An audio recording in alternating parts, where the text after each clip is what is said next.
5 المؤسسة العسكرية في إسرائيل. أكثر من مرة عبر الأسابيع والشهور الماضية كنت بقول إن احنا ممكن ندخل في حرب مع إسرائيل.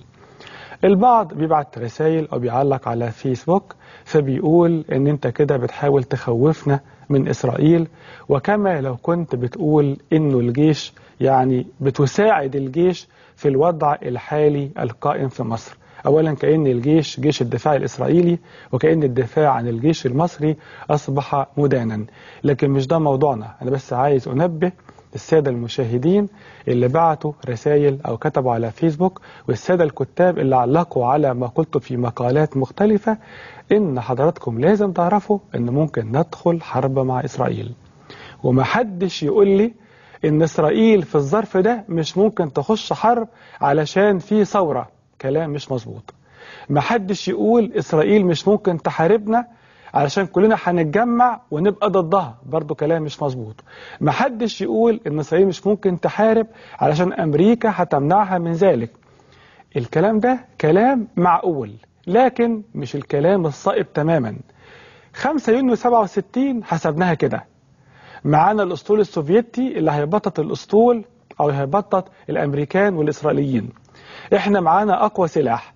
إسرائيل قعدنا نقول هذا الكلام الفارغ 1 2 3 4 لما خدنا هزيمة 67. اللي مش فاهم في الصراع العربي الإسرائيلي أرجوه يراعي وطنيته وضميره ودينه ويسكت. اللي مش مدرك أبعاد فهم العقيدة العسكرية في إسرائيل ومتى تحارب إسرائيل أرجوه يلتزم الصمت. اللي بيروج إن يستحيل إسرائيل تشن حرب على مصر أرجوه إن هو يهدأ، علشان خاطر إن جيشنا لازم يكون مدرك، والإدارة القائمة في مصر والإدارة القادمة في مصر لازم يكونوا مدركين إن الحرب مع إسرائيل خيار وارد.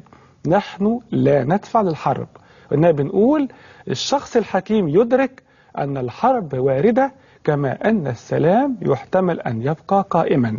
عليك أن تستعد أنه ربما تطلق الرصاصة الأولى من إسرائيل تجاه سيناء غدا أو بعد غد.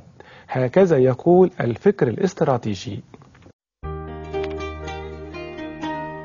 ازيك يا صاحبي؟ من النهاردة هتشوفني كتير اونلاين، علشان بقى عندي DSL من IM، وعن طريق IM اشتغلت في المكان اللي بتمناه، وبقيت أهم واحد في الشغل الجديد بعد الويب سايت اللي عملته للشركة، وبرضه عن طريق IM مش بس خدمة انترنت، دي حياة كاملة هتعيشها وأحلام كتير هتحققها. ما تخليش الغربة تنسيك الأيام الحلوة.